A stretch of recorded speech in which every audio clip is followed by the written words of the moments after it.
Primarul a avut cardul refuzat la magazin, dar o doamnă în vârstă a schimbat totul.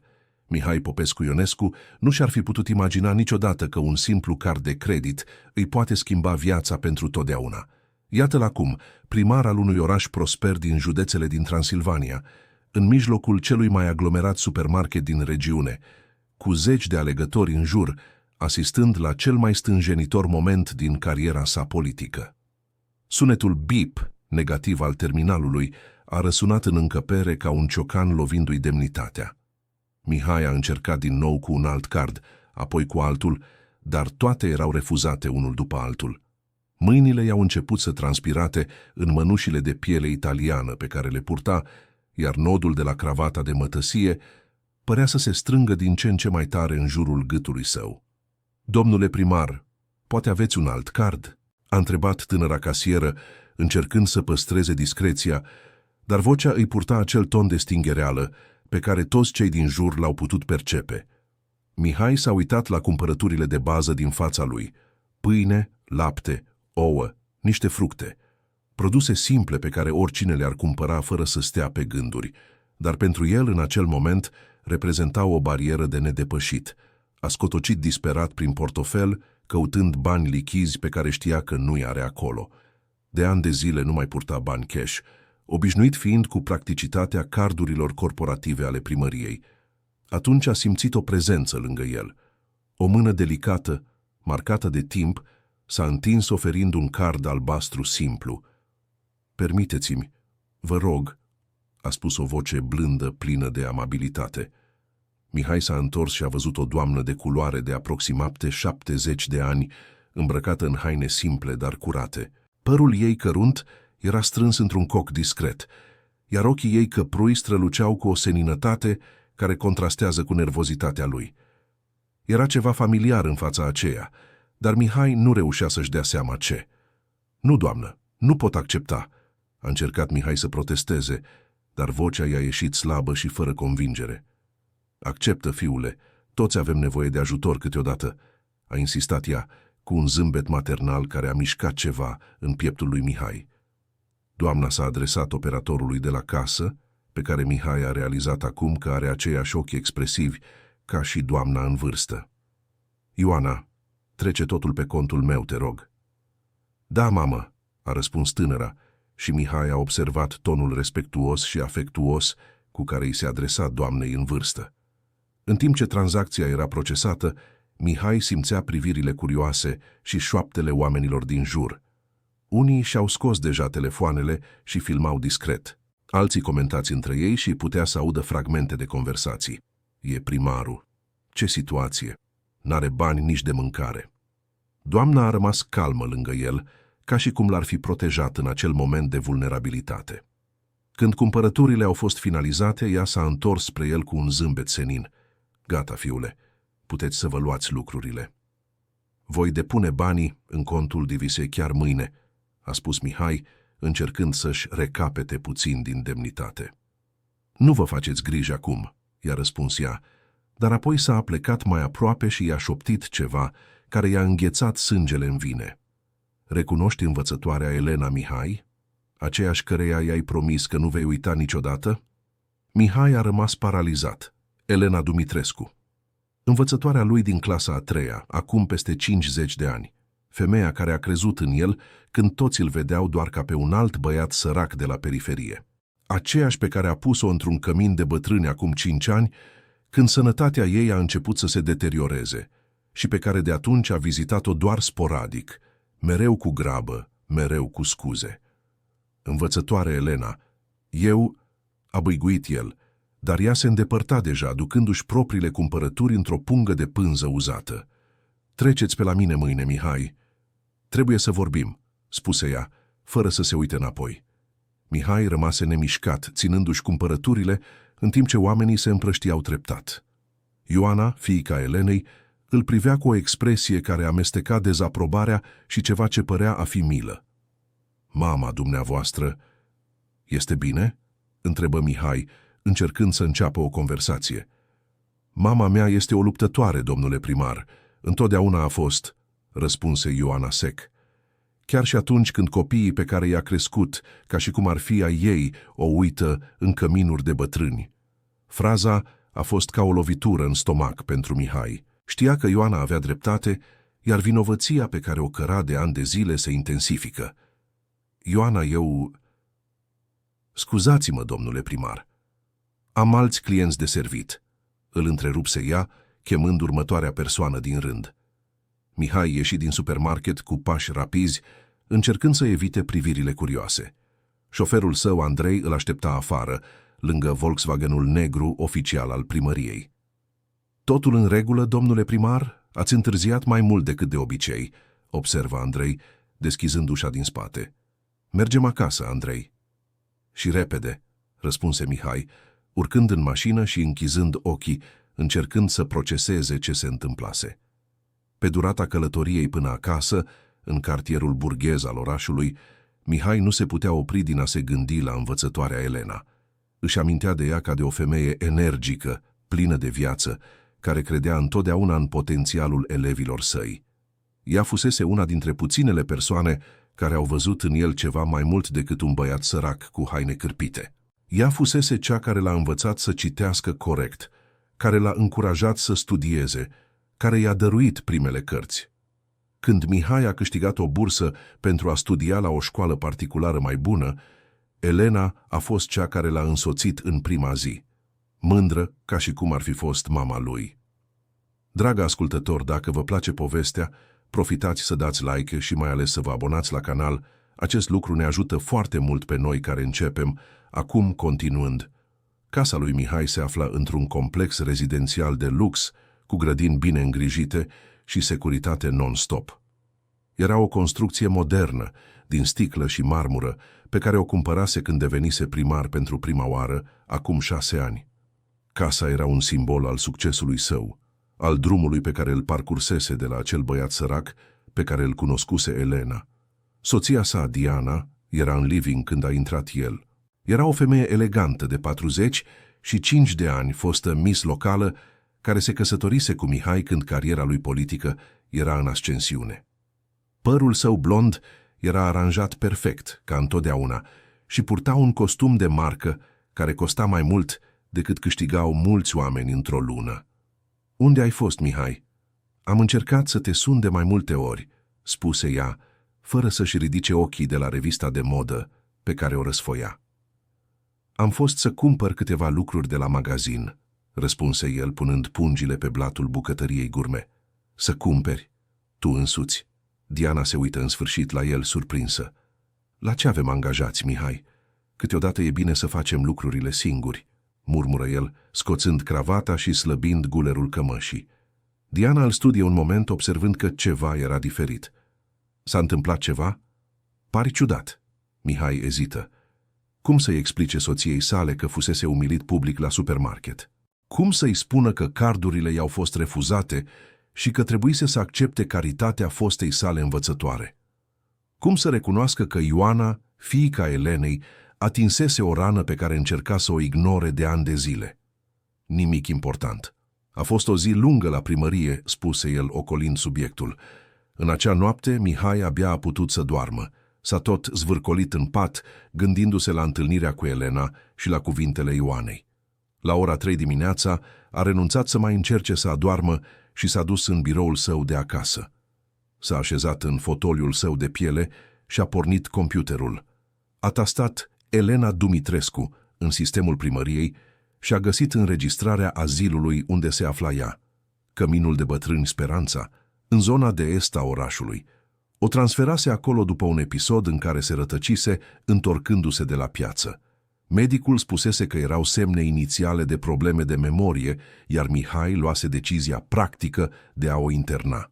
Privind acum înregistrările, Mihai și-a dat seama de ceva ce nu observase niciodată până atunci. Vizitele lui erau consemnate. În primele luni, mersese de 2 ori pe săptămână, apoi o dată pe săptămână, apoi o dată pe lună. În ultimii 2 ani, doar 4 vizite în total. Fiecare dată înregistrată era ca o lovitură de cuțit. Cum devenise atât de distant de persoana care crezuse cel mai mult în el? Mihai a luat telefonul și a format numărul directorului financiar al primăriei. Bogdan, sunt eu, Mihai. Știu că e în zori, dar am nevoie să verifici ceva pentru mine urgent, a spus el când bărbatul a răspuns, clar somnoros. Domnule primar, cât e ceasul? A răspuns Bogdan, confuz. Bogdan, cardurile mele personale funcționează normal. A fost o pauză la celălalt capăt al liniei. Domnule primar, am încercat să vă sun ieri după amiază. Există o anchetă în desfășurare privind utilizarea cardurile corporative ale primăriei. Procuratura a dispus blocarea temporară a tuturor conturilor legate de administrația municipală până la finalizarea anchetelor. Mihai s-a simțit de parcă i s-ar fi făcut pământul sub picioare. Ce anchetă, Bogdan? Despre ce? Se pare că cineva a semnalat nereguli în cheltuieli. Există înregistrări de cumpărături personale făcute cu cardurile corporative, restaurante scumpe, magazine de brand, un magazin de bijuterii. Procurorul vrea explicații pentru toate aceste cheltuieli. Mihai a închis telefonul cu mâinile tremurânde. Știa exact despre ce cheltuieli vorbea Bogdan. În ultimii ani, folosise cardurile primăriei pentru unele cheltuieli personale, întotdeauna cu intenția de a rambursa mai târziu. Dar cu agitația zilnică, uitase adesea să facă transferul. Acum, acest lucru era investigat ca posibilă corupție. Diana a apărut în ușa biroului, îmbrăcată într-un halat de mătase. Mihai, vorbești prea tare. M-am trezit din cauza strigătelor tale la telefon, a spus ea, intrând în birou. Diana, trebuie să vorbim, a spus Mihai, greutatea situației căzând în sfârșit peste el. I-a spus tot, umilința din supermarket, întâlnirea cu Elena, ancheta privind cardurile. Diana l-a ascultat în tăcere, expresia ei schimbându-se de la surpriză la îngrijorare, apoi la ceva ce părea a fi panică. Mihai, ce se întâmplă dacă află și despre cheltuielile mele? A spus ea în cele din urmă. Ce cheltuieli, Diana? Diana și-a plecat privirea, clar incomodă. Eu am luat bani din contul nostru comun în ultimele luni, o sumă destul de mare. Pentru ce? A întrebat Mihai, deși îi era deja teamă de răspuns. Tratamente estetice, operații de chirurgie plastică, aplicații de botox, umpluturi. Mihai, mi-era teamă că mă vei înlocui cu cineva mai tânără. Ești mereu înconjurat de femei frumoase la primărie, la ședințe, la evenimente. Mihai a rămas stupefiat.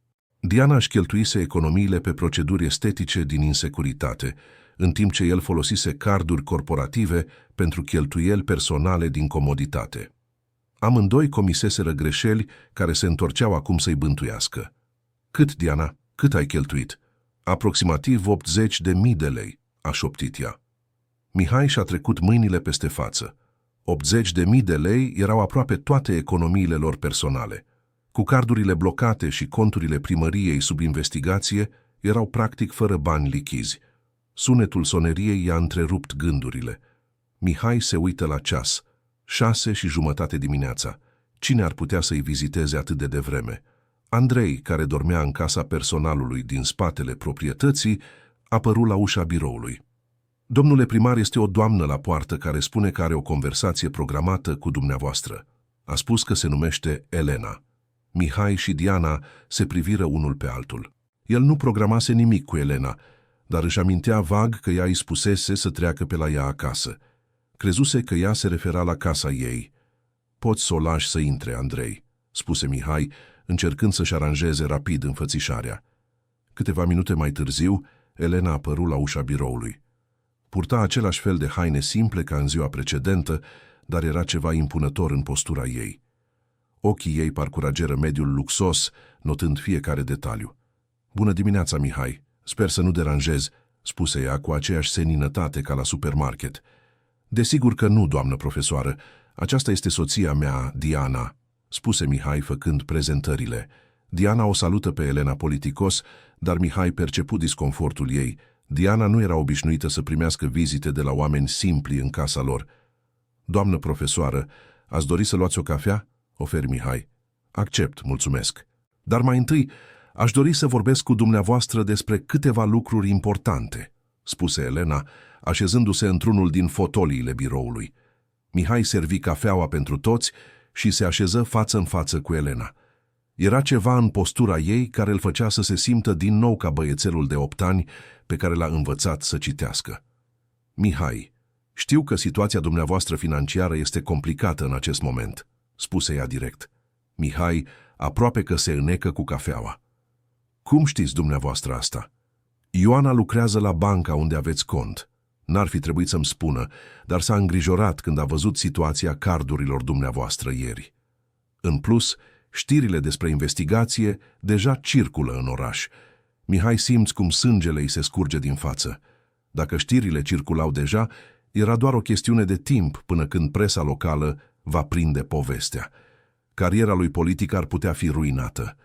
Doamnă profesoară, pot să explic tot. Cheltuielile pe cardurile corporative au fost neînțelese. Intenționam întotdeauna să rambursez. Elena ridică mâna, întrerupându-l. Mihai, nu sunt aici să vă judec. Sunt aici să vă ajut, spuse ea. Dar în schimb, am nevoie să împliniți o promisiune pe care mi-ați făcut-o acum mult timp.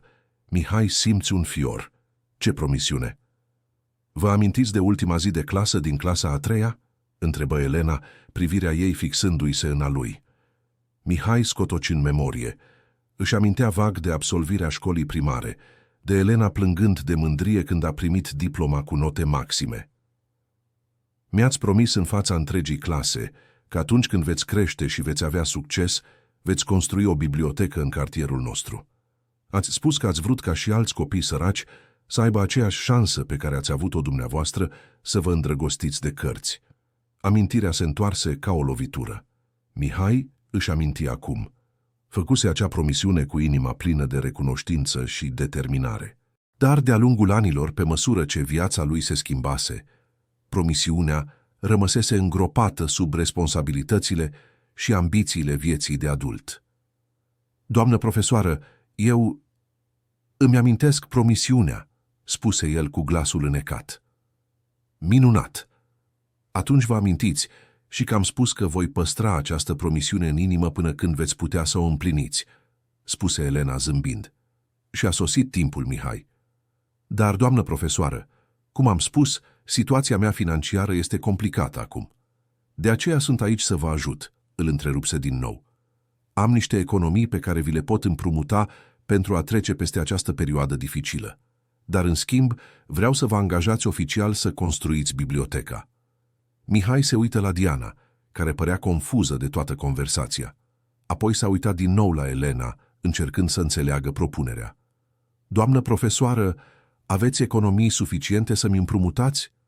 Mihai, am lucrat 50 de ani ca profesoară. Am pus mereu bani deoparte. Am trăit întotdeauna simplu. Când m-ai pus la cămin, mi-am vândut casa, banii stau în bancă și aduc dobândă, a explicat ea. Sunt 200.000 de lei, suficient pentru să te ajute să treci peste această perioadă și să începi proiectul bibliotecii. Mihai rămase cu gura căscată. 200.000 de lei era mai mult decât își imagina că Elena ar putea avea. Dar, doamnă profesoară, de ce ați face asta pentru mine? După cum v-am tratat, mă îndepărtând, punându-vă la cămin. Ochii Elenei se umplură de lacrimi, dar și-a păstrat vocea fermă. Pentru că, Mihai, un profesor nu renunță niciodată la elevii săi, chiar și atunci când se rătăcesc pe drum, a spus ea. Și pentru că cred că tu ești încă același băiat bun pe care l-am cunoscut, doar că ai uitat cine ești din cauza tuturor lucrurilor materiale din jurul tău. Diana, care rămăsese tăcută, a vorbit în sfârșit. Doamna Elena, este foarte generos din partea dumneavoastră, dar noi nu putem accepta atâția bani. Diana.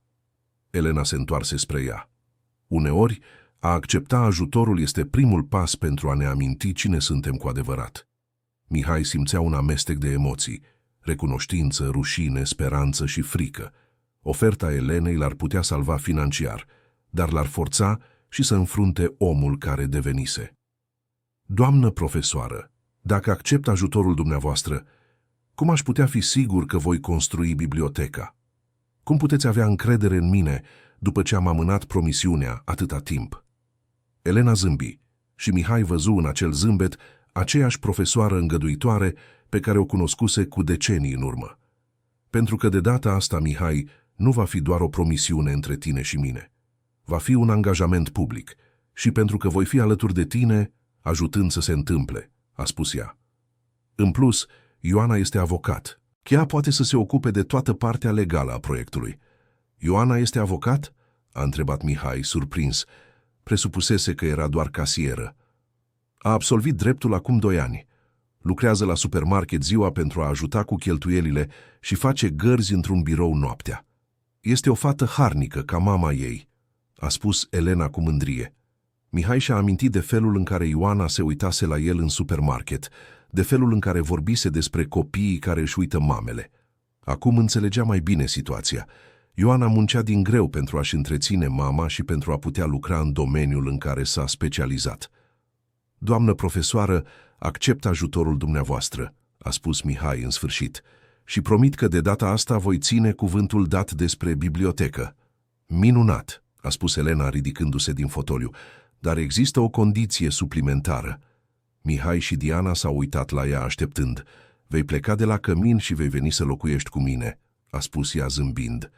Mihai rămase confuz. Doamnă profesoară, nu am înțeles. Mihai, eu voi pleca de la cămin.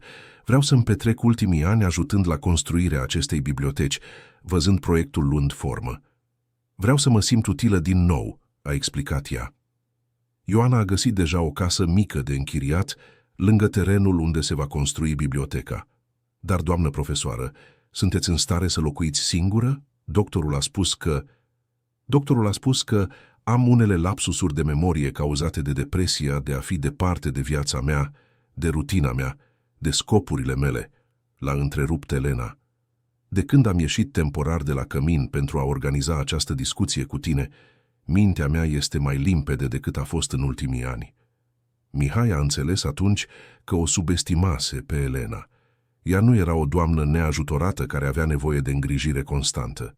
Era o femeie puternică care fusese slăbită de izolare și de pierderea scopului. Bine, doamnă profesoară, când doriți să începem? Chiar astăzi, răspunse ea cu hotărâre. Ioana mă ia de la cămin peste puțin. Am vorbit deja cu administrația și toate actele sunt gata.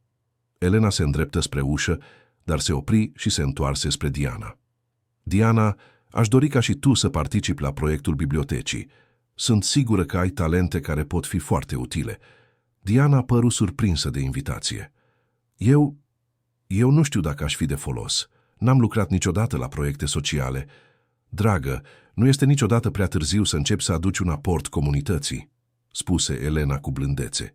Și uneori, când ne dedicăm să-i ajutăm pe alții, găsim o satisfacție pe care nu o putem găsi în altă parte.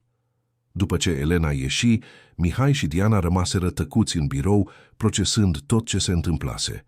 Mihai, chiar vei accepta banii ei? Întrebă Diana. Diana, ai auzit ce a spus Bogdan? Conturile noastre sunt blocate, tu ai cheltuit economiile noastre și există o anchetă despre mine. Nu avem multe opțiuni, răspunse Mihai. Dar dacă ajunge la cunoștința presei, un primar care împrumută bani de la o doamnă de la căminul de bătrâni? Mihai se opri să se gândească. Diana avea dreptate.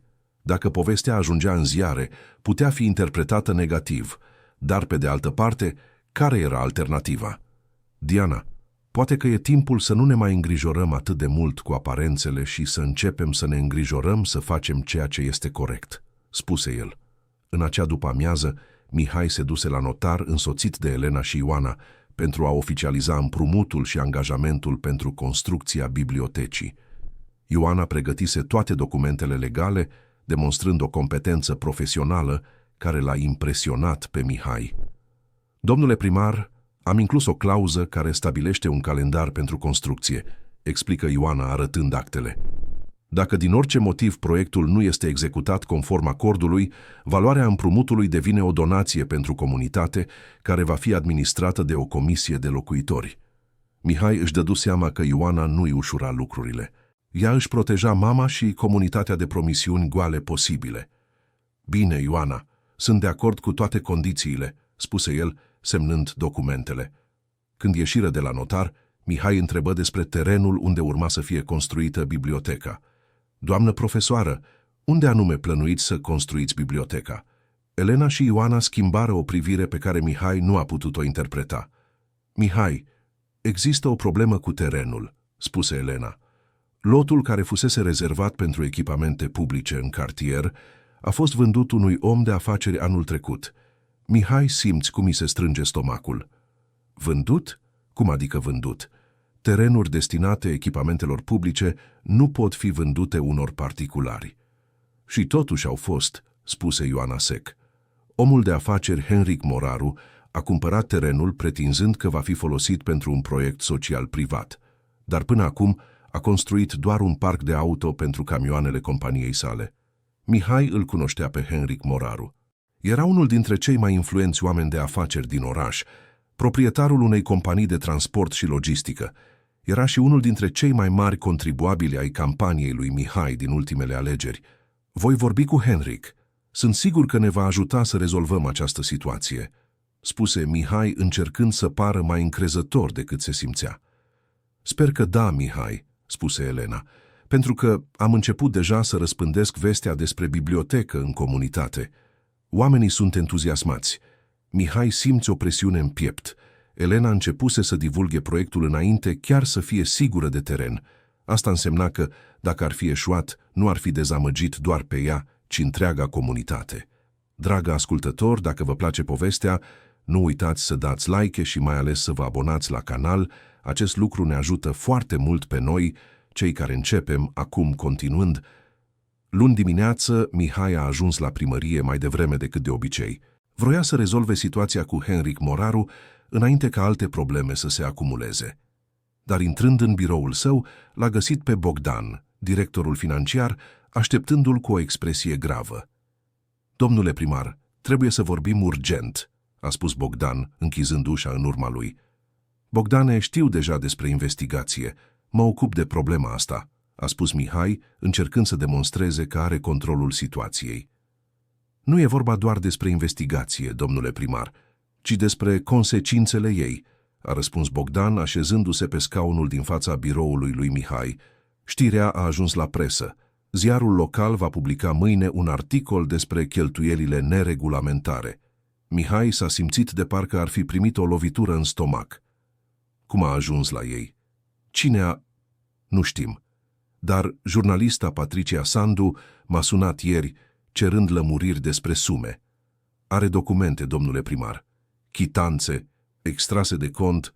Cineva i-a furnizat informații detaliate. Patricia Sandu era principala jurnalistă de investigație din regiune. Cunoscută pentru reportajele ei dure și bine întemeiate, dărâmase deja mai mulți politicieni de-a lungul anilor. Dacă ea era pe urmele poveștii, însemna că cineva furnizase suficiente informații pentru un articol consistent. Bogdane, ai vreo idee cine ar fi putut furniza aceste informații? Domnule primar, accesul la aceste documente este restricționat. Doar câteva persoane din primărie sunt autorizate să consulte extrasele de carduri corporative, a spus Bogdan ezitând. Ce persoane?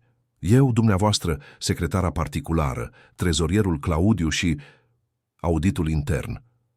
Mihai îi cunoștea pe toți acești oameni de ani de zile.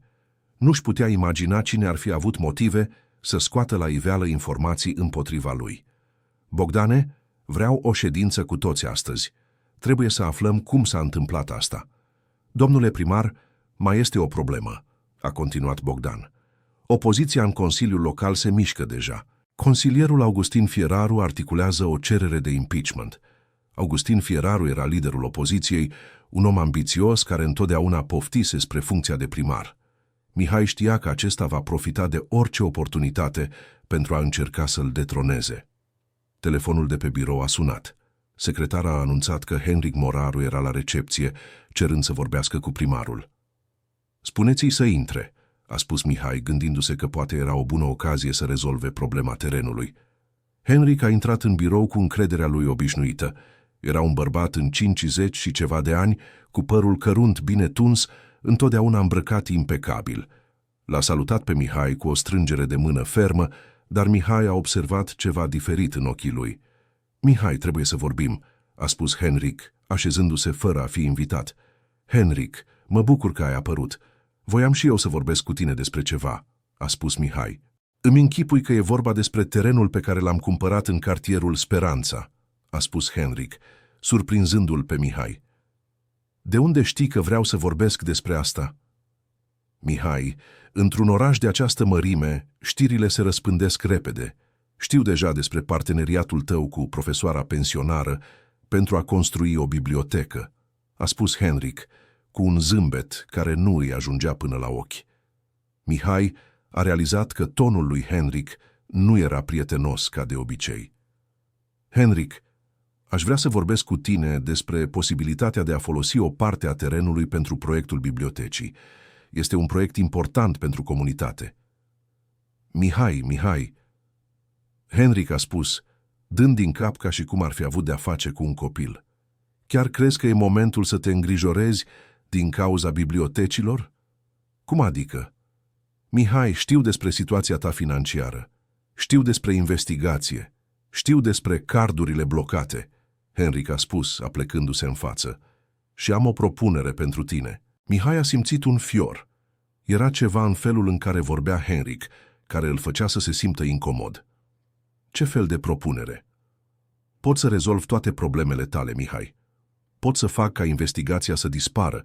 Pot să asigur că cererea de impeachment nu merge mai departe. Te pot ajuta chiar și financiar, Henrik a spus. În schimbul a ce? În schimbul unor favoruri, câteva ajustări în legislația locală care să-mi beneficieze afacerile, câteva licitații care ar putea fi direcționate către firmele partenere. Nimic foarte complicat, Henrik a explicat, de parcă ar fi făcut o propunere comercială obișnuită. Mihai a înțeles imediat ce îi propunea Henrik, corupție pur și simplu. Și după tonul încrezător al lui Henrik, nu era prima dată când făcea acest fel de propunere. Henrik, ceea ce sugerezi este o modalitate de a rezolva problemele, Mihai. Toți avem probleme. Eu am probleme cu reglementările locale care îmi îngreunează afacerea. Tu ai probleme financiare și politice. Ne putem ajuta unul pe celălalt. Henrik l-a întrerupt. Și terenul pentru bibliotecă?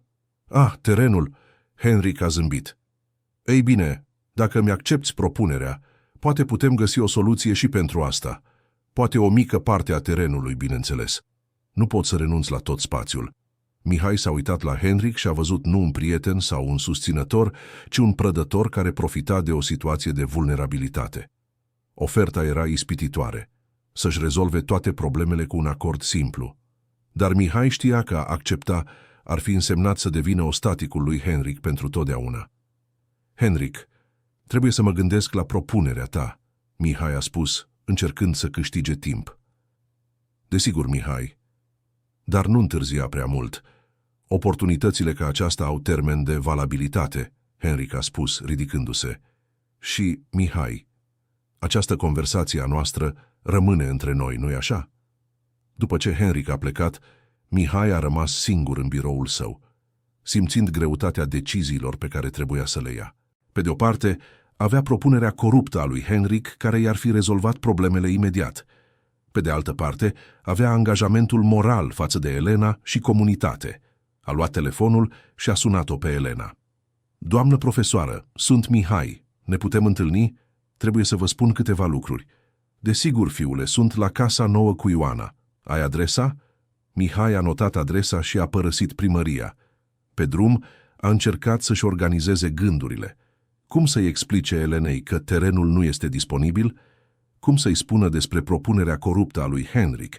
Cum să recunoască că poate nu va reuși să țină promisiunea încă o dată? Casa pe care Elena o închiriase se afla într-un cartier simplu, dar bine îngrijit. Era o construcție mică, dar primitoare, cu o grădină în față unde Elena plantase câteva flori. Mihai a parcat mașina și a observat câțiva copii jucându-se pe stradă, urmărind cu curiozitate Volkswagenul oficial al primăriei. Elena l-a primit la ușă cu un zâmbet cald, de parcă ar fi fost un fiu venind acasă. Casa era aranjată simplu, dar avea ceva ce conacul lui Mihai nu avea, căldură umană. Ia loc, Mihai. Ioana a făcut o cafea delicioasă, Elena a spus, conducându-l către micul living. Ioana a apărut din bucătărie purtând un tavaj cu cafea și prăjituri casnice. L-a salutat pe Mihai politicos, dar el îi simțea neîncrederea în priviri. Doamnă profesoară, trebuie să vă povestesc despre discuția mea cu Henrik Moraru, Mihai a început. A relatat întreaga conversație, inclusiv propunerea coruptă și refuzul lui Henrik de a ceda terenul fără contrapartide ilegale. Elena și Ioana l-au ascultat în tăcere, dar Mihai putea vedea dezamăgirea crescând în ochii ambelor. Mihai, a spus Elena în sfârșit, îmi spui asta pentru că te gândești să accepți propunerea lui? Nu, doamnă profesoară, vă spun pentru că vreau să știți că nu voi renunța la bibliotecă. Dar trebuie să găsim o altă soluție, a răspuns Mihai. Ce fel de soluție? A întrebat Ioana. Putem căuta alt teren sau putem denunța neregulile din vânzarea terenului original. Dacă reușim să dovedim că vânzarea a fost ilegală, terenul revine în patrimoniul public, a explicat Mihai. Ioana s-a entuziasmat cu ideea. Pot să investighez documentația vânzării. Dacă au fost nereguli, pot introduce o acțiune în justiție, a spus ea. Dar asta poate dura ani de zile până se rezolvă în instanță, a observat Elena. Iar copiii din comunitate au nevoie de bibliotecă acum.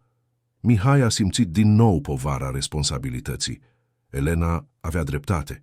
În timp ce ei se vor certa în instanță, copiii vor rămâne fără acces la cărți și la o educație de calitate. Doamnă profesoară, voi găsi o soluție, promit că nu vă voi dezamăgi de data asta, a spus el. Mihai, eu cred în tine, a spus Elena, luându-i mâna. Dar vreau să înțelegi un lucru. Nu pentru mine ar trebui să faci asta, ci pentru acei copii care sunt în aceeași situație în care erai tu când m-ai cunoscut. Când Mihai pleca, Ioana l-a chemat deoparte. Domnule primar, pot să vorbesc cu dumneavoastră în particular? Bineînțeles, Ioana. Domnule primar, mama mea crede în dumneavoastră, dar trebuie să fiu sinceră. Mi-e teamă că o să o dezamăgiți din nou, a spus Ioana, cu voce plină de emoție. Ea a suferit mult când v-ați îndepărtat după ce ați pus-o la căminul de bătrâni.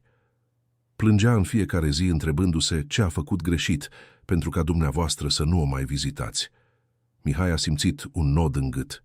Ioana, nu am vrut să o rănesc niciodată pe mama ta. Eu doar v-ați uitat la ea când a încetat să vă mai fie de folos, l-a întrerupt Ioana. Domnule primar, dacă veți accepta banii ei, măcar fiți sincer cu privire la intențiile dumneavoastră.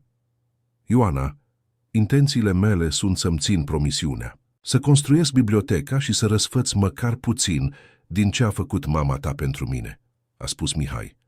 Atunci dovediți, a răspuns Ioana.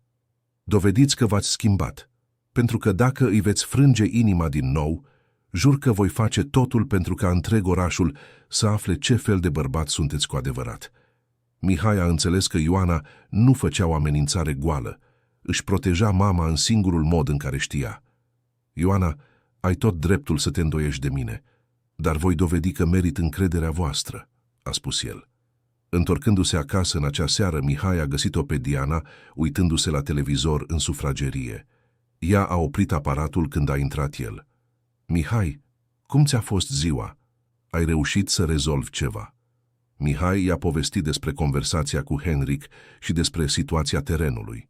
Diana l-a ascultat îngrijorată. Mihai, dacă chiar nu vei reuși să construiești biblioteca, dacă Henrik este singura noastră ieșire? Diana, să accept propunerea lui Henrik ar însemna să devin un corupt pe bune. Prefer să înfrunt consecințele greșelilor mele decât să mă vând, a spus Mihai. Dar Mihai, dacă ești destituit, ce se întâmplă cu noi?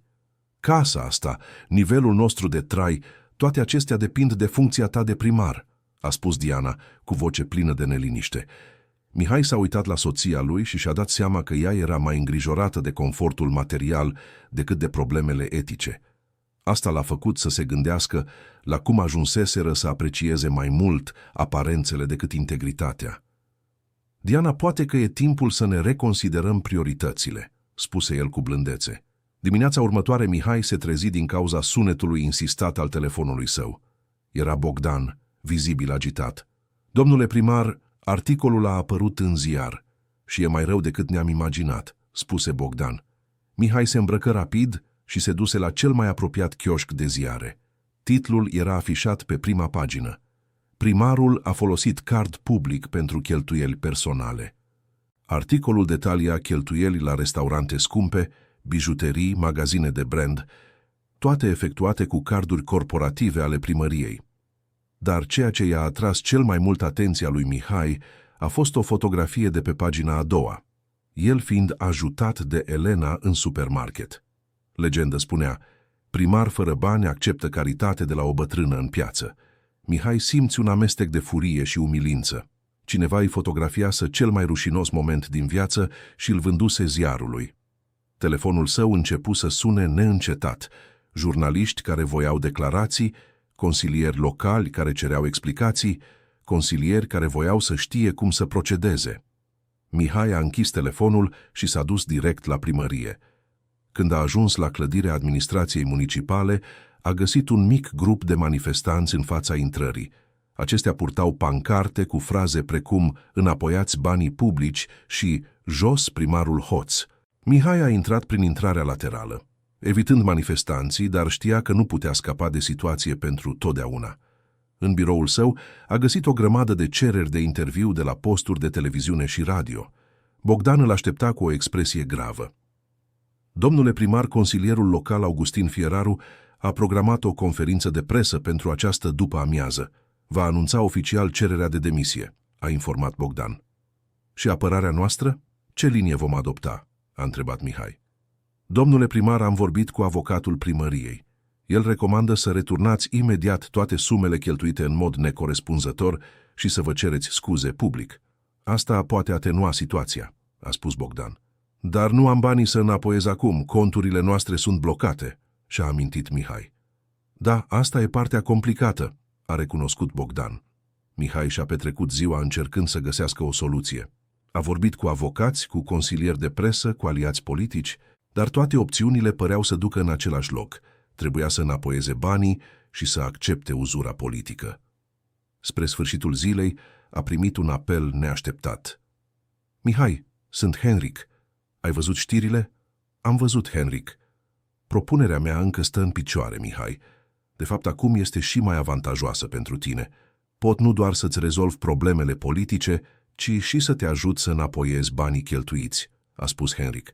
Și, în schimb, aceleași termene despre care am vorbit ieri. Și, Mihai, având în vedere situația ta actuală, nu știu dacă ai multe alte opțiuni. Mihai a închis telefonul fără să răspundă. Henric avea dreptate într-un lucru. Opțiunile ei se epuizau rapid. În acea seară, Mihai a decis să o viziteze din nou pe Elena. Trebuia să vorbească cu cineva care nu avea interese politice sau financiare în joc. Când a ajuns la ea acasă, a găsit-o pe Ioana la ușă, venind de la serviciu. Domnule primar, mama mea este afectată de știrea din ziar, a spus Ioana înainte chiar să-l salute. Cum adică afectată? Se simte responsabilă pentru situația dumneavoastră. Crede că, apărând în supermarket, a provocat mai multe probleme pentru dumneavoastră, a explicat Ioana. Mihai a intrat în casă și a găsit-o pe Elena așezată în living, cu ziarul deschis în poală. Ea și-a ridicat privirea când a intrat, iar Mihai a văzut că erau roșii, ca și cum ar fi plâns. Doamnă profesoară, dumneavoastră nu sunteți vinovată de nimic din ceea ce se întâmplă, a spus Mihai, așezându-se lângă ea. Mihai, n-ar fi trebuit să apar în supermarket. N-ar fi trebuit să mă bag în viața ta, spuse Elena, cu glasul înnecat de emoție. Doamnă profesoară, m-ați salvat. Dacă n-ați fi intervenit, aș fi fost complet pierdut, spuse Mihai, luându-i mâna. Și vreau să știți că, orice s-ar întâmpla cu mine din punct de vedere politic, îmi voi îndeplini promisiunea privind biblioteca. Cum, Mihai? Cu toată această încurcătură, cum vei reuși să construiești biblioteca? Mihai a luat o decizie în acel moment. Doamnă profesoară, voi demisiona din funcția de primar, spuse el. Elena și Ioana l-au privit surprinse. Să demisionezi? De ce? Întrebă Ioana. Pentru că îmi dau seama că am devenit genul de persoană care nu doresc să fiu. Folosesc resursele publice ca și cum ar fi ale mele, m-am îndepărtat de oamenii care contează cu adevărat, am pierdut contactul cu realitatea populației, a explicat Mihai. Dacă demisionez, mă pot dedica integral proiectului bibliotecii și pot încerca să reconstruiesc cine sunt cu adevărat. Dar, Mihai, dacă demizionezi, nu vei mai avea influență politică pentru a rezolva problema terenului, observă Elena. Atunci să rezolvăm altfel. Ioana, poți să depui acțiunea în instanță pentru a anula vânzarea terenului. Între timp, eu voi mobiliza comunitatea pentru a-l presiona pe Henric să cedeze terenul voluntar, spuse Mihai. Cum adică să mobilizezi comunitatea? întrebă Ioana. Voi organiza proteste pașnice, voi vorbi cu locuitorii, voi folosi experiența mea politică pentru ceva cu adevărat util, a explicat Mihai. Și voi face asta ca simplu cetățean, nu ca primar. Elena l-a privit cu mândrie. Acum recunosc băiatul pe care l-am cunoscut, spuse ea, zâmbind pentru prima dată de când sosise. Dragă ascultător, dacă vă place povestea, nu uitați să dați like și mai ales să vă abonați la canal, asta ne ajută enorm pe noi, cei care începem acum, continuând. A doua zi dimineață, Mihai a convocat o conferință de presă la primărie. Jurnaliști de la diferite publicații au participat, așteptând scandal și confruntare. Dar Mihai i-a surprins. Vin în fața publicului să îmi asum în întregime responsabilitatea pentru cheltuielile nejustificate efectuate cu cardurile corporative ale primăriei. A început el, citind un text pe care îl pregătise în timpul nopții. Recunosc că am acționat în mod neadecvat și că am dezamăgit încrederea pe care cetățenii au pus-o în mine. Jurnaliștii au început să strige întrebări, dar Mihai a ridicat mâna cerând liniște. Datorită gravității situației și uzurii pe care a provocat-o administrației municipale, hotărăsc să demisionez din funcția de primar efectiv imediat, a anunțat el. Un murmur a cuprins sala. Nu aceasta era reacția pe care presa o aștepta. În plus, a continuat Mihai, mă angajez să restitui în întregime toate sumele cheltuite nejustificat, cu actualizare monetară și dobândă. Și pentru a-mi demonstra angajamentul față de repararea prejudiciilor cauzate, îmi voi dedica timpul unui proiect social care va beneficia direct comunitatea cea mai săracă a orașului nostru. O jurnalistă a ridicat mâna. Domnule fost primar, care este acest proiect social? Construcția unei biblioteci comunitare în cartierul Speranța, proiect care va fi finanțat din fonduri proprii și realizat în parteneriat cu comunitatea locală, a răspuns Mihai. Domnule Mihai, această decizie de a demisiona a fost pentru a evita procedura de impeachment? A întrebat un alt jurnalist. Această decizie a fost luată pentru că mi-am dat seama că am pierdut din vedere valorile și principiile mele. Demisia este primul pas pentru a încerca să redobândesc persoana care am fost odinioară, a răspuns Mihai sincer. După conferința de presă, Mihai și-a strâns lucrurile din birou și și-a luat rămas bun de la angajații primăriei. Mulți au arătat surpriză și chiar tristețe din cauza plecării lui, deoarece, în ciuda problemelor recente, Mihai fusese un administrator competent în multe privințe. Bogdan l-a însoțit până la mașină. Domnule primar, adică Mihai, ești sigur de această decizie? Mai existau posibilități de a ocoli situația, spuse Bogdan. Bogdane, pentru prima dată după mult timp, sunt absolut sigur de o decizie, răspunse Mihai. Și îți mulțumesc pentru toată loialitatea ta din acești ani. Când Mihai a ajuns acasă, a găsit-o pe Diana împachetând haine în dormitor. Diana, ce faci? Mihai, nu pot rămâne. Nu pot să trec de la poziția de prima doamnă la soția unui fost primar demoralizat, spuse ea, fără să se uite la el. Mihai a simțit o durere profundă, dar nu de surpriză. În fundul sufletului se aștepta la această reacție din partea Dianei. Unde te duci? O să stau la sora mea în București un timp. Trebuie să mă gândesc la relația noastră, la ce vreau de la viață, spuse ea, închizând valiza. Diana, înțeleg decizia ta, dar vreau să știi că încă te iubesc și că, dacă vrei, ne putem reconstrui viața împreună, spuse Mihai.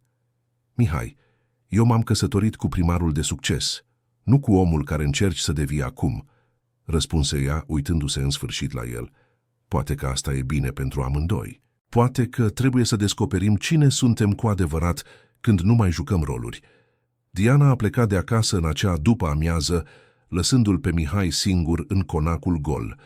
Pentru prima dată după mulți ani, a avut timp și liniște să reflecteze asupra deciziilor pe care le luase. A umblat prin camerele luxoase ale casei, privind obiectele scumpe pe care le cumpăraseră pentru a impresiona oaspeții, operele de artă pe care nu le apreciaseră niciodată cu adevărat, mobilierul care prioriza aspectul în defavoarea confortului. Totul părea gol și fără sens. Mihai a luat telefonul și a sunat la o agenție imobiliară. Bună ziua, aș dori să-mi pun casa la vânzare, spuse el. În zilele următoare, Mihai s-a afundat în proiectul bibliotecii, cu o energie pe care nu o mai simțise de ani de zile. A vizitat comunitatea din cartierul Speranța, a vorbit cu locuitorii, a cunoscut copiii care urmau să beneficieze de proiect. Recepția inițială a fost mixtă. Unii locuitori l-au primit cu suspiciune, amintindu-și de scandalurile recente. Alții au demonstrat curiozitate cu privire la intențiile lui, dar toți erau de acord asupra unui lucru. Comunitatea avea nevoie disperată de o bibliotecă. Mihai a descoperit că cartierul nu avea niciun echipament cultural. Școala publică locală avea o bibliotecă foarte mică, cu cărți învechite și într-o stare deplorabilă. Copiii care voiau să studieze trebuiau să se deplaseze până în centrul orașului, o călătorie de peste o oră cu transportul public. În timpul uneia dintre aceste vizite, Mihai l-a cunoscut pe Sebastian, un pensionar de 68 de ani care fusese sindicalist în tinerețe și acum era un fel de lider comunitar neoficial. Domnule Mihai, cu tot respectul, au mai trecut pe aici mulți politicieni care promiteau lucruri. Ce te face pe tine diferit? L-a întrebat Sebastian în timpul unei întâlniri în asociația de locatari. Sebastiane, diferența este că nu mai sunt politician. Sunt doar un cetățean care vrea să-și țină o promisiune făcută înaintașei sale acum 50 de ani, a răspuns Mihai. Și această învățătoare este aici să-și confirme povestea? A întrebat Sebastian, clar sceptic. Este, a spus Elena, intrând în încăpere însoțită de Ioana. Și pot garanta că Mihai spune adevărul. Prezența Elenei a schimbat complet atmosfera întâlnirii. Mai mulți locuitori în vârstă au recunoscut-o imediat. Învățătoare Elena, a exclamat o doamnă. DVC le-ai dat lecție copiilor mei acum 20 de ani. Doamnă învățătoare, vă amintiți de mine? Sunt Iosif. Am fost elevul DVC în anii 80, a spus un bărbat în vârstă de mijloc, apropiindu-se cu emoție. Mihai și-a dat seama că Elena era o figură respectată și iubită în comunitate. Cuvântul ei avea o greutate și o credibilitate pe care niciun politician nu le-ar putea avea. Băieți, a spus Elena cerând atenție, Mihai a fost elevul meu când era un copil sărac, ca mulți dintre copiii acestei comunități. A promis că va construi o bibliotecă când va crește, iar acum este aici să își împlinească această promisiune. Am încredere în el pentru că îi cunosc inima, chiar dacă s-a rătăcit pentru un timp. Sebastian s-a uitat la Mihai cu o expresie mai puțin ostilă. Bine, îi vom da domniei tale o șansă, dar vrem să participăm la tot procesul. Să nu promiteți și apoi să faceți cum vă place, a spus el. Sebastian, voi nu doar că veți participa, voi veți conduce proiectul alături de mine, a spus Mihai. Această bibliotecă va fi a voastră pentru voi și controlată de voi. În săptămânile care au urmat, Mihai s-a dedicat integral proiectului. Și-a vândut casa și cu banii a reușit să achite toate datoriile legate de cheltuielile neregulamentare din primărie, rămânând încă o sumă considerabilă pentru a investi în bibliotecă. Ioana a intentat acțiunea în instanță, contestând vânzarea terenului către Henric, iar anchetele inițiale au relevat mai multe nereguli în proces. Terenul fusese vândut fără licitație publică, la un preț sub cel al pieței și fără aprobarea corespunzătoare a Consiliului Local. În timp ce așteptau derularea acțiunii în instanță, Mihai și comunitatea au organizat proteste pașnice în fața companiei lui Henric, cerând să cedeze o parte din teren pentru bibliotecă. Henric a încercat să ignore protestele la început, dar presiunea publică a început să îi afecteze afacerile. Clienții au început să pună la îndoială conduită companiei, angajații s-au simțit jenați, iar presa a început să investigheze alte afaceri îndoielnice implicate de companie. În timpul unuia dintre aceste proteste s-a întâmplat ceva ce nimeni nu aștepta. Un grup de angajați ai companiei lui Henric a ieșit din clădire în timpul pauzei de prânz și s-au alăturat protestatarilor. Noi suntem și noi locuitori ai acestui oraș, a spus unul dintre angajați. Copiii noștri au nevoie și ei de o bibliotecă. Imaginea angajaților companiei alăturându-se protestului împotriva propriului șef a devenit virală pe rețelele de socializare, generând o criză de imagine și mai mare pentru Henric. Mihai a realizat că comunitatea se unea într-un mod pe care nu-l mai văzuse până atunci. Nu era vorba doar despre bibliotecă, Era vorba despre recuperarea simțului de cetățenie și participare socială. În această perioadă, Mihai a închiriat o casă simplă în cartierul Speranța, aproape de casa Elenei. Era o schimbare drastică față de vechiul său standard de viață, dar a descoperit că se simțea mai fericit și mai împlinit decât se simțise de ani de zile. Diminețile îi începeau cu o cafea la casa Elenei, planificând activitățile zilei. După amiezile le petrecea vizitând locuitori, organizând ședințe, dezvoltând strategii pentru a-l presiona pe Henrik. Nopțile le dedica studiind proiecte de biblioteci comunitare din alte orașe, căutând cele mai bune practici de implementat. Diana suna ocazional, urmărind dezvoltările prin presă. Conversațiile lor erau cordiale, dar distante. Părea confuză de schimbările lui Mihai, alternând între admirație și neînțelegere. "Mihai, pari cu totul altă persoană," a spus ea într-unul din apelurile acestea. "Poate mă întorc la persoana care am fost întotdeauna, înainte să mă pierd în mijlocul atâtor ambiții și aparențe," a răspuns el. "Nu ți-e dor de viața noastră veche? De confort, de statut, de ușurință?" "Îmi este dor de unele lucruri, Diana. Îmi este dor în special de tine. Dar nu mi este dor de viața goală pe care o duceam," a recunoscut Mihai. La o lună după începutul protestelor, Henrik a cerut în sfârșit să se întâlnească cu Mihai. S-au întâlnit la o cafenea neutră, departe de privirile curioase ale comunității. "Mihai, ai obținut ce ai vrut. Compania mea se confruntă cu probleme serioase de imagine din cauza acestei povești," a spus Henrik, vizibil iritat. "Henrik, nu am vrut să vă dăunez companiei. Vreau doar un spațiu pentru a construi o bibliotecă," a răspuns Mihai cu calm. "Bine, sunt dispus să cedez o parte a terenului, 1000 de metri pătrați. E suficient pentru biblioteca ta," a oferit Henrik. Mihai știa că era o victorie, dar știa și că mai poate negocia. "Henrik, 1000 de metri pătrați este foarte puțin. Biblioteca are nevoie de spațiu pentru o eventuală extindere, pentru activități în aer liber, pentru parcare," a argumentat Mihai. "Câți metri vrei?" 3000 de metri pătrați, jumătate din teren." Henrik a tăcut câteva minute, făcând în mod clar calcule în minte. "Bine, Mihai, 3000 de metri pătrați, dar vreun document care să garanteze că nu veți mai face niciodată proteste împotriva companiei mele," a spus el. "Henrik, dacă cedezi terenul în mod legal și de bună credință, nu vor exista motive pentru proteste," a răspuns Mihai. "Și vreau să declar public că contribui voluntar la proiectul social," a adăugat Henrik. Mihai a înțeles că Henrik voia să transforme presiunea socială în marketing pozitiv pentru compania sa. "De acord cu condiția ca cesiunea să fie definitivă și gratuită," a spus Mihai. Au strâns mâna, încheind acordul. În săptămâna următoare, documentele au fost semnate într-o ceremonie publică, chiar în comunitate. Henrik a participat cu o mică echipă de consilieri, în mod clar incomod, dar încercând să demonstreze bunăvoință. Comunitatea a primit vestea cu sărbătorire, dar Mihai a realizat că mai era mult de muncă. A avea terenul era doar primul pas. Acum trebuiau să construiască efectiv biblioteca.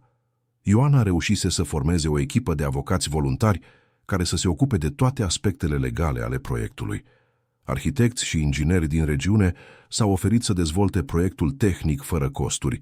Firmele de materiale de construcții au oferit reduceri semnificative. Dar cel mai impresionant pentru Mihai a fost să vadă cum comunitatea în sine s-a mobilizat. Zidari, electricieni, vopsitori, toți s-au oferit să lucreze în weekenduri. Femeile au organizat grupuri pentru a pregăti mâncare pentru lucrătorii voluntari. Copiii și adolescenții s-au organizat să ajute cu sarcini mai mici. Construcția a început la 3 luni după ce Mihai a părăsit primăria. Ceremonia de punere a pietrei de temelie a fost simplă, dar emoționantă. Elena a fost invitată să pună prima piatră, iar cuvintele ei au rămas întipărite în memoria tuturor prezenților. "Această bibliotecă reprezintă mult mai mult decât cărți și cunoaștere," a spus ea cu vocea înecată de emoție. Ea reprezintă dovada că oamenii încă mai pot avea încredere unii în alții, că promisiunile încă mai pot fi împlinite și că o comunitate unită poate realiza lucruri extraordinare. Mihai era lângă ea, ținându-i mâna, simțind o mândrie și o împlinire, pe care nu le experimentase niciodată în întreaga sa carieră politică. Lucrările de construcție au avansat rapid.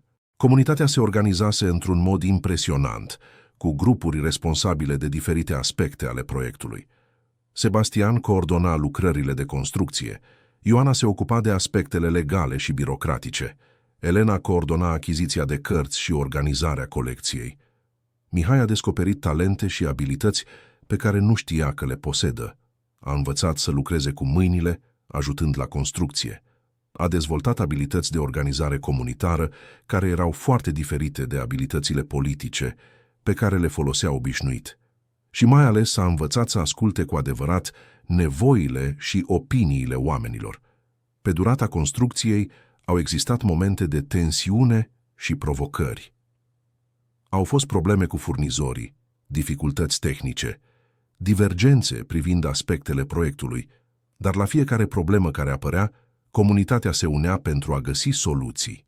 Într-unul din acele momente dificile, când o ploaie puternică a deteriorat o parte din construcție, care nu era încă acoperită, Mihai s-a simțit momentan învins. Dar Sebastian a fost cel care l-a încurajat să continue. Domnule Mihai, orice construcție are dificultățile ei. Important este să nu renunți când lucrurile devin grele, a spus bătrânul sindicalist, punându-și mâna pe umărul lui Mihai. Sebastian, uneori mă întreb dacă nu cumva sunt naiv să cred că putem face ca asta să se întâmple, a recunoscut Mihai. Domnule Mihai, naivitate este să crezi că lucrurile se vor schimba fără să facem noi nimic. Ceea ce faceți dumneavoastră aici este curaj, este determinare. Și este exact ceea ce avea nevoie comunitatea noastră pentru a crede din nou în sine, a răspuns Sebastian. În această perioadă, Mihai a primit și o vizită neașteptată. Diana a apărut pe șantier într-o după-amiază de sâmbătă, purtând haine mai simple decât de obicei și cu o expresie curiosă. Mihai, am venit să văd ce ai făcut aici, a spus ea, privind în jur la construcția în desfășurare. Diana, ce bine că ai venit. Lasă-mă să-ți arăt proiectul, a spus Mihai, entuziasmat de posibilitatea de a-și împărtăși pasiunea cu ea. Au plimbat pe șantier în timp ce Mihai explica fiecare aspect al bibliotecii, zona pentru copii, spațiul pentru studiu, sala cu calculatoare, zona pentru evenimente comunitare. Diana asculta în liniște, observând și dinamica dintre Mihai și locuitorii care lucrau la construcție. Mihai, pari cu adevărat fericit aici, a remarcat ea. Sunt fericit, Diana. Pentru prima dată după mult timp, simt că fac ceva care contează cu adevărat, a răspuns el. Și eu? Mai este loc pentru mine în această viață nouă a ta? A întrebat ea cu o vulnerabilitate pe care Mihai nu o mai văzuse la ea de ani de zile. Diana, întotdeauna va fi loc pentru tine. Dar ar fi o viață foarte diferită de cea pe care am avut-o, a spus Mihai sincer. Știu, și poate exact de asta am nevoie, a recunoscut ea. Diana nu a luat o decizie în acea zi, dar a început să viziteze șantierul în mod regulat. S-a oferit să ajute cu organizarea cărților care erau donate, descoperind că avea abilități organizaționale pe care nu le folosise niciodată în scopuri comunitare. Elena urmărea dezvoltarea relației dintre Mihai și Diana cu înțelepciune. Mihai, oamenii se pot schimba dacă își doresc cu adevărat. Diana trece prin aceeași călătorie prin care ai trecut și tu. Fii răbdător cu ea, l-a sfătuit Elena. 6 luni după începerea construcției, biblioteca era aproape gata. Era o clădire frumoasă și funcțională, care combina eficiența cu confortul. Avea capacitate pentru 10.000 de cărți, 20 de calculatoare, o sală de lectură pentru copii decorată cu culori vibrante și un mic auditoriu pentru evenimente comunitare. Mihai organiza detaliile finale pentru inaugurare când a primit un telefon pe care nu l-aștepta. Mihai, aici Bogdan, ce mai faci? Bogdan, ce surpriză! Sunt bine, lucrez la bibliotecă. Și tu, cum merg lucrurile la primărie? Mihai, de fapt sun pentru că sunt câteva noutăți despre situația ta. Investigația privind cheltuielile cu cardurile s-a încheiat, a spus Bogdan. Mihai a simțit cum îi se strânge stomacul. Chiar dacă returnase toți banii, ar fi putut exista consecințe legale. Și care a fost concluzia? Procuratura a decis să clasifice cazul. Au considerat că a existat o administrare defectuoasă, dar nu o infracțiune cu intenție. Faptul că ai returnat toate sumele și ai demisionat din funcție a contat în favoarea clasării, a explicat Bogdan. Mihai a simțit o ușurare enormă. În sfârșit, capitolul juridic al situației se închisese. Bogdan, mai este ceva? De fapt, da. Actualul primar interimar se confruntă cu multe dificultăți. Există o articulație politică pentru ca tu să candidezi din nou la următoarele alegeri, spuse Bogdan. Mihai rămase tăcut câteva secunde, procesând informația. Bogdane, îți mulțumesc că m-ai informat, dar nu am niciun interes să mă întorc în politică, spuse el în cele din urmă. Mihai, ești sigur? Ar fi o oportunitate pentru o reabilitare politică. Bogdane, mi-am găsit deja reabilitarea. Este aici, în această bibliotecă, în această comună, răspunse Mihai. În ziua inaugurării bibliotecii, cartierul Speranța era în sărbătoare. Au venit locuitori din tot cartierul, dar și oameni din alte zone ale orașului, care urmăriseră proiectul prin presă. Ceremonia a fost simplă, dar emoționantă. Elena a fost invitată să taie panglica inaugurală, însoțită de Mihai și de un copil din comună care reprezenta toți ceilalți copii care urmau să beneficieze. Această bibliotecă, spuse Elena în discursul său, este dovada că o promisiune poate aștepta 50 de ani să fie împlinită, dar nu trebuie uitată niciodată. Este dovada că oamenii se pot schimba, să crească și să-și găsească adevăratul scop. Și mai ales, este dovada că o comunitate unită poate realiza vise care păreau imposibile. Mihai stătea alături de ea, înconjurat de oameni care deveniseră nu doar colaboratori, ci prieteni adevărați. Ioana era acolo, acum nu mai suspicioasă, ci mândră de omul care devenise Mihai. Sebastian era acolo, reprezentând toți muncitorii care făcuseră posibil proiectul. Diana era și ea acolo, hotărâtă recent să se întoarcă acasă și să-și reconstruiască căsnicia pe temelii mai solide. Când ușile bibliotecii s-au deschis, copiii au alergat înăuntru, uimiți de cărțile colorate, computerele, spațiul confortabil creat special pentru ei. Mihai a observat o fetiță de aproximativ 8 ani, luând prima sa carte de pe raftul copiilor, ochii strălucind cu aceeași curiozitate pe care o simțise el când Elena îi dăduse prima carte cu 10 de ani în urmă. Domnule profesor Mihai, spuse fetița trăgându-l de cămașă, cartea asta e cu adevărat gratis? Da, draga mea, toate cărțile acestea sunt ale tale, răspunse Mihai, aplecându-se să fie la înălțimea ei. Pot să o iau acasă? Poți. Și când o să termin de citit, poți veni să iei alta, spuse el zâmbind. Fetița a plecat alergând cu cartea strânsă la piept, iar Mihai a simțit că a închis un ciclu.